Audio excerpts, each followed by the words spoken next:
Welcome to the final episode of the Fringe for Thought podcast. We checked in with 3 of our company members halfway through the experience. How are they feeling? How is Reject Me already being received? Is the Fringe everything that they thought it would be? Listen and find out. Hi everyone, and welcome back to another episode of Fringe for Thought. I'm Abby Palmer, and I am here with Grace, Hi. a member of our company of Reject Me Already with the Sacred Heart University Theater Arts Program and Repertory Company. And we have now been in Edinburgh for a little over a week. Yeah. What are you thinking? What do you think of the Fringe? What do you think of the city? It is the absolute best city, best people. Everyone could not be more nicer. It's beyond my wildest dreams. It went above any expectation I had. Has anything happened that you didn't expect, or did you have any culture shock or anything like that? Not in regards to culture shock. I think we were just go, go, go. So you just had to learn to adjust to everything. It's so well received. The show is going so good. And we're usually like, okay, like we have our people coming in, like we'll expect like 5 people. Like we're just doing the show, and then like it's been selling out. It's been like a packed house. Yeah, it's been a packed house and being so well received. Yeah, absolutely. So. What would you say, has there been anything that, you've been very flexible, like you said, we went go, go, go, hit the ground running. Totally. Do you feel like you trained for that at Sacred Heart at all? Absolutely. Sacred Heart University, especially our theater arts program, we're doing 8 shows a year. Yeah. You're constantly doing theater, and now being surrounded by theater happening 24/7, it's why there's a reason why Sacred Heart University is going to the Fringe. Like we're so adjusted to this type of schedule and this type of atmosphere and pace. Absolutely. And how has it been keeping up with yourself while you've been here? Like your personal adjustment? Great. Yeah. I'm with my best friends in Scotland doing theater. And then the other day I just walked by myself around, and it was so nice. I listened to music. I'm like, it was really nice just having like a moment being like, this is awesome. Yeah, absolutely. Yeah. What other students or other universities have you met while you've been here? I met with LSU Theater. Oh, yeah, Louisiana State. Louisiana State University, yes.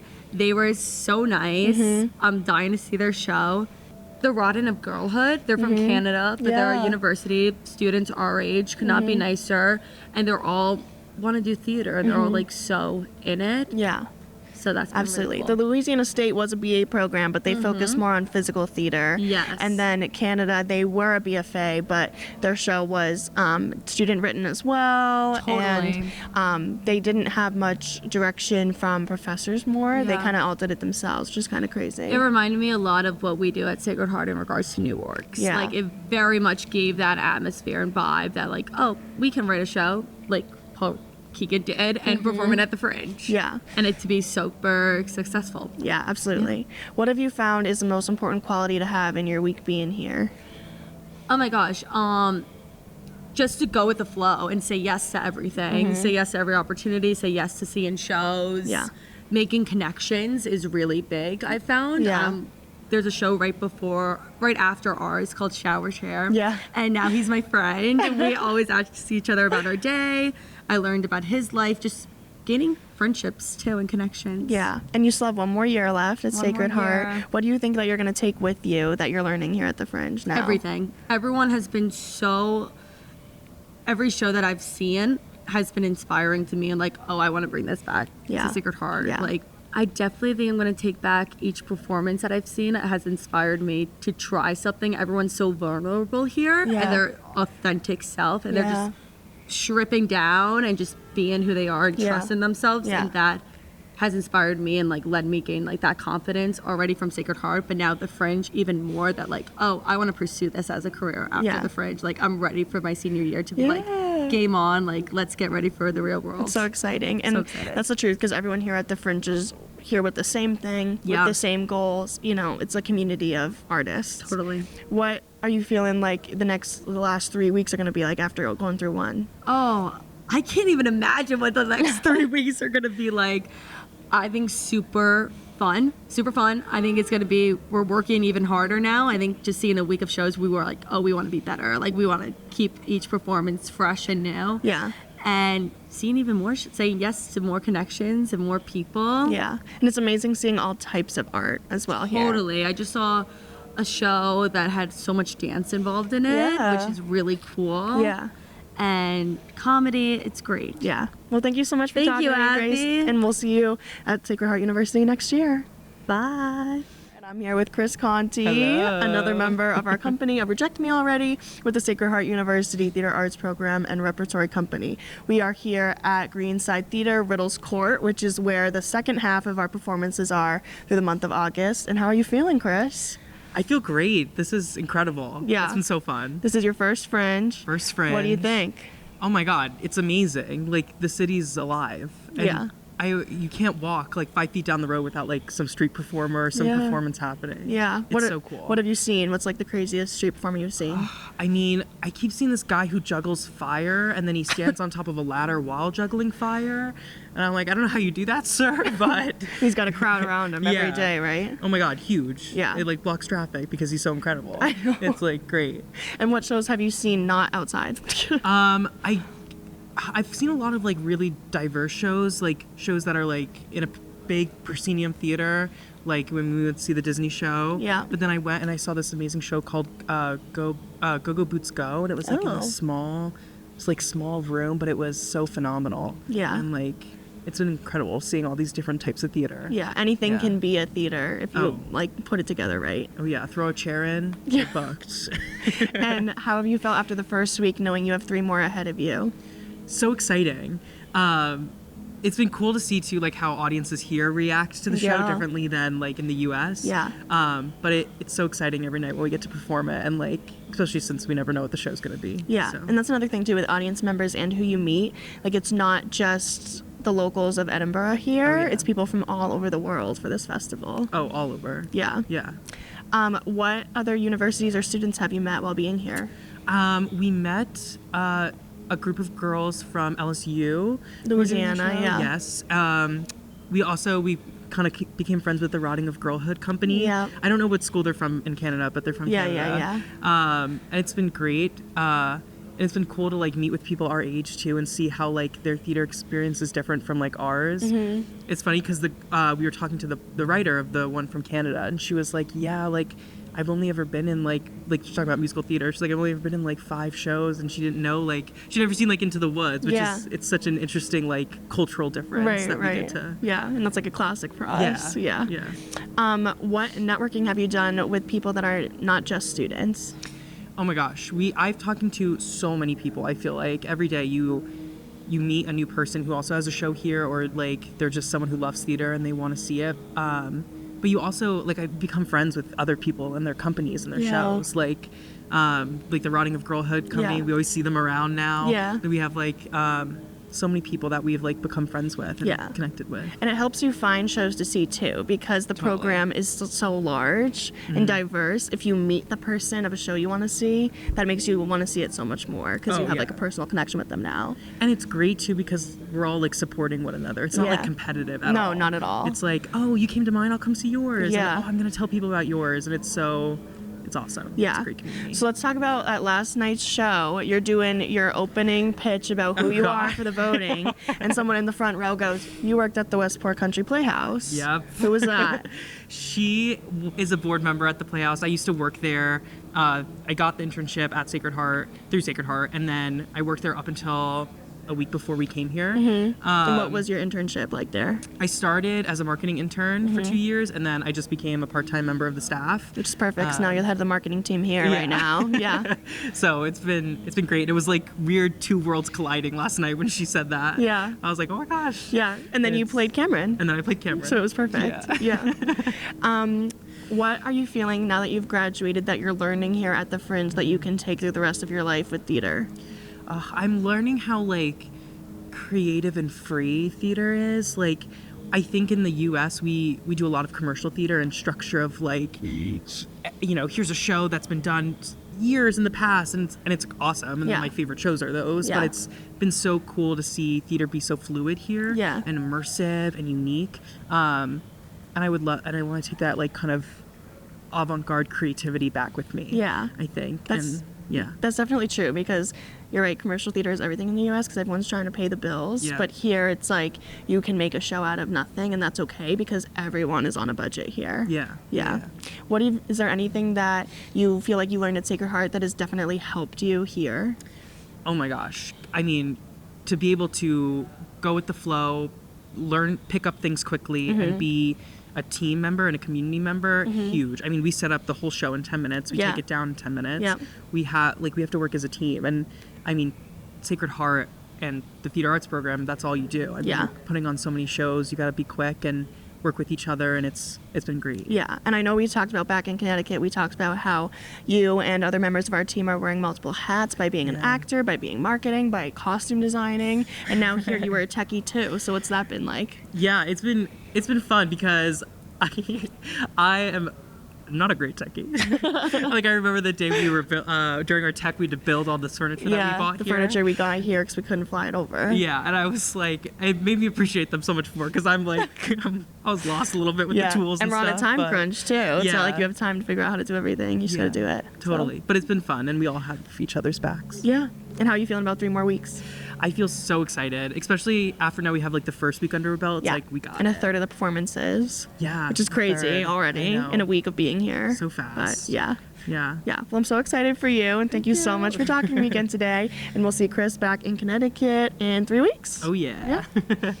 I'm here with Nick Rubano, another member of our company of Reject Me Already here at the Edinburgh Fringe. We are at Greenside at Riddle's Court, which is our second venue of our month run. Nick, how are you feeling so far? I'm feeling fantastic. Yeah? What's your first week been like? It has been a dream come true. I knew it was going to be amazing coming back here, but I didn't realize just how amazing it would be. Yeah, and this is because this is your second Fringe, because you came last year with Your Children Will Follow. Yes. How are you feeling about last year versus this year so far? Both are very special experiences in their own right. Yep. But they're also very different experiences, both having come back knowing what I know and also doing a completely different show. Yeah. So just meeting more people, and now this time knowing just how special this time is and just how much I have to cherish it, I think I'm trying to make each moment last even longer. Yeah, so let's talk about knowing the things you know now and doing a completely different show. First off, what did you learn last year that you think has helped you this year? Yeah, so there's a lot of pragmatic things that we've definitely learned. So I came in prepared for D-Day for our tech rehearsal. Yeah. I knew that was going to be a lot. Hour and a half tech rehearsal. Very fast. That's it. I knew a lot more about marketing, about networking, getting to other companies and making friends so that we can support each other as artists. Yeah. I knew just how quick of a process it is and how quickly time goes by to sell your show. So I knew that we had to hit the ground running, and that unfortunately it does work to stand on the street and flyer your show for hours. So that's exactly what we've been doing. Yeah, and it's been working. Yes. Yeah. But this year we've also been having fun with it. So we're finding ways to both make it work, but also to make it work for us so that we're not making it a job. Yeah. And talk to me about the 2 different styles of shows and how it feels this year versus last year. It's been a complete 180. So last year we were a family drama, a religious drama. So it was a bit of a somber show. It was beautiful and it made great statements. Yeah. I loved being a part of it. And then this year we are in an original romantic comedy musical where you get to play matchmaker and choose who plays what. So we're switching parts every single night. It's got all the bright lights and loud music, and it is super fun. And it's heartwarming, and it's just joy-filled. Yeah, because I think we found that last year it was a lot. It's hard to sell something that maybe is not as feel-good, because a lot of people are here on holiday, as they say, and they don't want to come see something that is maybe going to make them think hard or, just not leave them the most uplifting. But we found the complete opposite this year with the rom-com. People leave feeling better when they walked in. So it's definitely easier to sell, I think. Much easier, yeah. And how do you feel about 3 more weeks, having a third of the performances done? Oh my God. We're only a third of the way through, and I'm already freaking out about closing, because I genuinely look forward to doing the show each night. I look forward to finding out what parts we're going to play and getting to do them. I just want to keep doing it forever. I keep saying I wish we would add more shows. Yeah, and a month is the most shows we've ever done. Yes, way more shows than we've ever done before. Yeah, and so we're currently at George Street at Greenside, and then this weekend we move here to Riddle's Court. How do you feel that doing the first tech will help us when we move again with the new tech? Yeah, I'm really excited actually, because while we could prepare as much as possible to get here, because we picked up a show from Fairfield completely, including tech, projections, all the sets.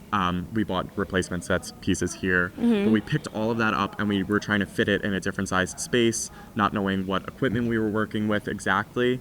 So it was a bit hectic. Also co-projection design for this show. And when you have a projector that's displaying an image, and we have pretty complex images for this show. And different size panels. All different size screens. Yeah. So you need to get them to fit perfectly on those screens. Mm-hmm. And that's something digital that takes a long time to do. And to try to make that work in like 10 minutes, it is very hard. Yeah. So now I feel like we have a bit of a head start on that. Yeah. And I also know which obstacles we're going to face going into the next theater, placing the projector, placing the screens. So I think we're in a much better place, and we get to spend time making it even more perfect. Yeah, and I don't know if you have, but I've definitely talked to some other techies from other shows too, who talked to us about the different, design programs that they use and things like that. Have you heard anybody talking about different things than we use QLab or something else? I've been seeing a lot of QLab here, actually. I probably haven't spoken to enough techies, but yeah, definitely QLab is the biggest one that I've seen. Yeah. I really have only seen at like one or two other shows using projection design. That's true. There are all different levels of technical caliber at this festival. Yeah. And we, I feel, are a bit higher on that scale this year. Yeah. So it is pretty awesome to look at our set and see that we're incorporating all these design elements that we learned at Sacred Heart. Yeah. To like uplift our story even more. Yeah, and I know some people have like outsourced techies either that are from here, from somewhere else, but we have done all that ourselves with what we learned at the university, which is awesome. Yeah, moving stuff around right before I go on stage. Yeah. Tell me about what other types of networking you've done while you've been here. Oh my goodness. So last year I had a lot of fun meeting a lot of actors. I met one or two producers and directors. This year, actually, I'm loving the stories that I'm seeing, so I'm making sure that I meet with writers. I feel like there are a lot of young writers here, and those are going to be the people that are entering the industry, and they're telling stories that relate to our generation right now. So getting to talk to them has been super exciting, and I would love to work on projects with them at some point. Absolutely. What do you think that you've learned here, being at your second Fringe, a week in, that you think you can take to your career in theater beyond school? I've learned that theater doesn't have to look exactly the way that I've seen it all my life. I definitely caught a glimpse of that last year, but talking to even more people this year, you can create whatever you want, wherever you want. It doesn't have to be in a big theater. It doesn't even have to have like a set script. As long as you have an idea and a message that you want to tell, there will be people that want to listen. Yeah. And theater can look however you want it to. You don't have to be auditioning for pieces to get a job where you're going to a standard rehearsal process. It can be something you create from the ground up. Yeah, that's definitely true. And there's no better place to test all of that than the international stage that is the Fringe Festival. Absolutely. For sure. Well, thank you so much for talking to me today, and we'll see Nick back in Connecticut in a few weeks. Thank you for tuning in to the Fringe for Thought podcast. Sacred Heart University has experiences like no other. I was lucky enough to have been a student on the receiving end of all of these opportunities, so I hope that you have learned something and you have been inspired to go out there and grab those opportunities for yourself. Thank you.